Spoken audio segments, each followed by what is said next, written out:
Eu estive durante muitos anos clamando meu Senhor Deus e pedindo discernimento, uma explicação, uma resposta, algo que suprisse e que tirasse todas as dúvidas da minha mente.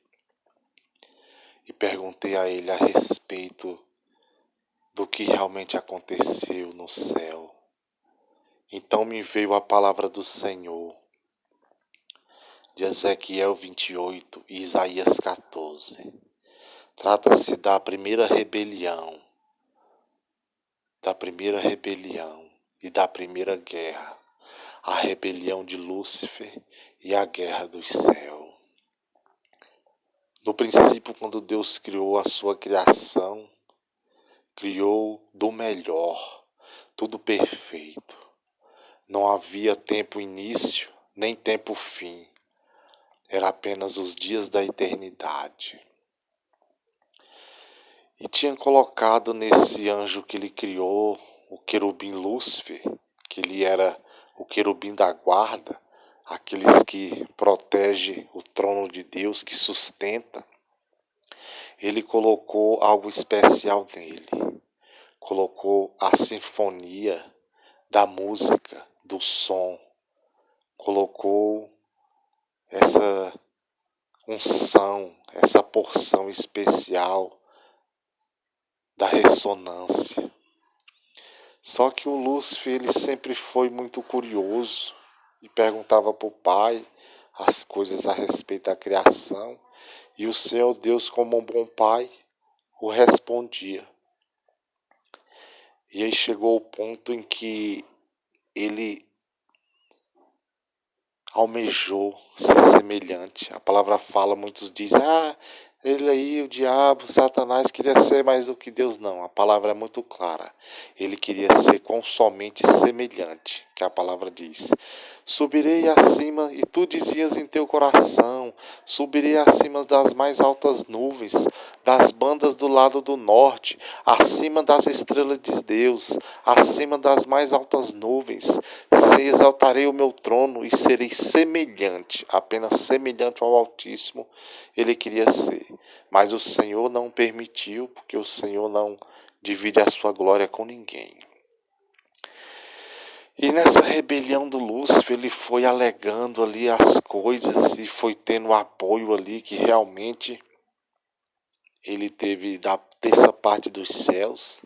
E o ponto mesmo que ficou mais específico mesmo, mais forte, foi quando ele, tomado de tamanha emoção, falou: ó meu Pai, meu Deus, o Senhor me criou e falou para nós sermos seus imitadores, ser santo e perfeito, assim como o Senhor é santo.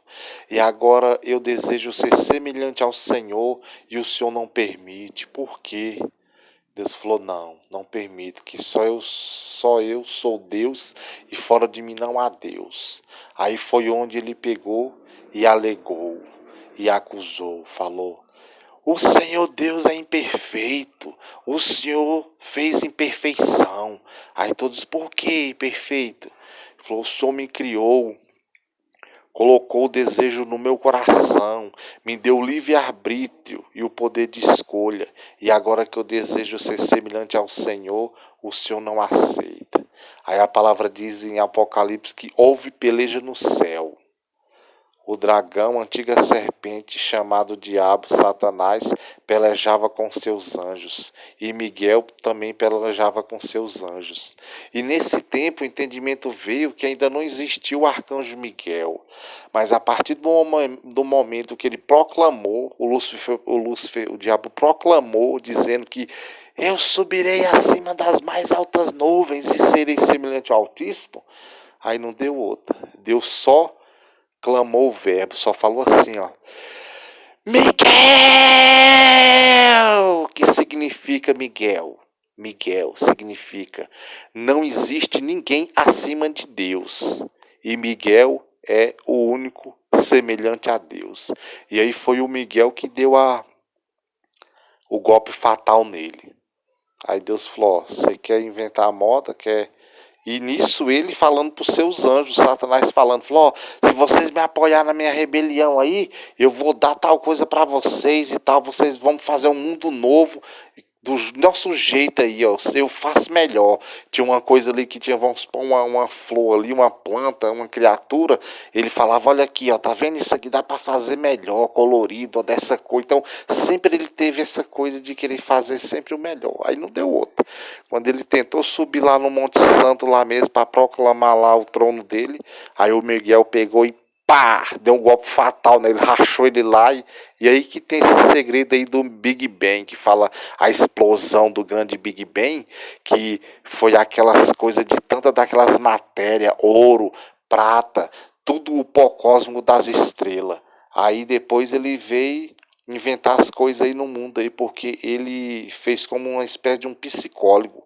Ele sendo vítima do próprio sentimento humano, então ele quis tirar a prova do resultado, o que é o sentimento, o que é o desejo, o que é...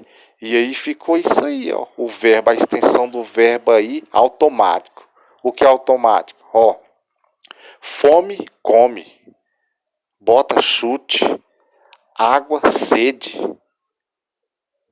dor, lágrimas, choro, e uma coisa automaticamente ligando e puxando a outra. E quando você vê ali uma criatura ou um inseto ali, ou até mesmo um animal, sempre ele vai puxar outra coisa, sempre tem esse ponto de ignição, que uma coisa nunca é aquela coisa ali, sempre ela está ligada, ou seja, pelo verbo do nome, ou por alguma coisa em termos de essência, de matéria, sempre vai ter ligado. Sempre vai ter interligado esse ecossistema tão maravilhoso. E o interessante é que muitas criaturas foram extintas. Aí fala assim, os dinossauros. Ah, os dinossauros, olha bem. Os dinossauros, se não fossem os homens, esses que cavaca coisa aí, os biólogos, esses bichos aí, se não fosse eles cavando a terra lá para descobrir que houve esses grandes seres, na Bíblia mesmo não fala. Na Bíblia não fala sobre dinossauros. E outra coisa também que quando diz lá na Gênesis que Deus ele criou e tal, o homem, e aí ele falou, e trouxe o dilúvio e falou assim, destruirei sobre a face da terra o homem que criei, porque eis que me arrependo de haver feito. Porque o homem, a humanidade, ele saiu do propósito de Deus. Qual o propósito de Deus? Que ele criou nós para que nós adorássemos ele. E aí o homem estava fora do seu propósito, do seu desígnio. E quando fala lá aqueles filmes antigos que fala o cavalo Pégasus com asa, é sereia, aquele grifo lá que é um leão com asas, todas essas criaturas mitológicas aí, tudo isso existiu no primeiro mundo, na primeira matriz do mundo. Por quê? Porque a palavra diz assim, ó, e viu os filhos de Deus, quando fala assim, os filhos de Deus, diz os anjos, as estrelas, é o anjo, ó. E viu os filhos de Deus que as filhas dos homens eram formosas e as tomou para si. Outros falam, e entrou nelas, ou seja, aí eles misturou os anjos, misturou com as mulheres, as filhas dos homens, aí gerou os gigantes. E não só gerou os gigantes, eles também mexeram na criação, na genética dos animais, criando esses bichos aí, ó, cavalo com asa, era sereia e tudo. E aí o Senhor ficou triste, o Senhor falou, não foi para isso que eu criei. Aí outro detalhe, quando Lúcifer acusou Deus de imperfeição, dizendo que tinha colocado o desejo no coração dele e tinha dado a ele o livre-arbítrio, aí Deus então fez uma espécie de um pacto com eles lá, com os Elohim, que é a classe do gênero humano, e até o Lúcifer também entrou junto. E Deus falou, ó, já que você está me dizendo que eu sou imperfeito, que eu te coloquei permanências. Aí ele falou, ai meu pai, então quer dizer que eu vou ficar aqui a eternidade toda aqui só te servindo e adorando? Deus falou, sim, foi para isso que eu te criei. Aí ele, eu não aceito isso não. Aí começou a rebelião. Aí Deus fala assim, ó, façamos o homem segundo a nossa imagem, segundo a nossa semelhança. Ou seja, querendo dizer assim, ó, me acusou de imperfeição, então vamos tirar a prova real aqui, ó. Eis que criaremos a vida, e a vida, a própria vida escolherá entre o bem e o mal. Aí vem também aquela outra história lá, da árvore da ciência e tal. Então cada coisa é uma coisa. E quando Deus fala assim, ó, haja luz, houve luz. Haja separação. Aí tem essa triangulação desse trino, dessa sequência de três. Que quando um diretor de filme vai fazer um filme, ele fala primeiro o quê? Câmera. Aí já fica lá, ó, pronto, aí ó, luz. Ele fala luz, câmera, ação. Tem essa triangulação de três, dessa trindade. Então é muito maravilhoso que o Senhor me respondeu e tirou essas dúvidas, e tem coisas tão profundas que eu não posso compartilhar e falar, porque é mistério, realmente é mistério. E aí o que parou foi isso aí, que Deus fala assim: eis que o homem é como um de nós, sabendo do bem e do mal. Ora, para que ele não estenda a sua mão e tome também do fruto da árvore da vida, o Senhor expulsou o homem do jardim do Éden. Aí quando fala assim, um de nós quem? Como? Uma coisa absurda dessa.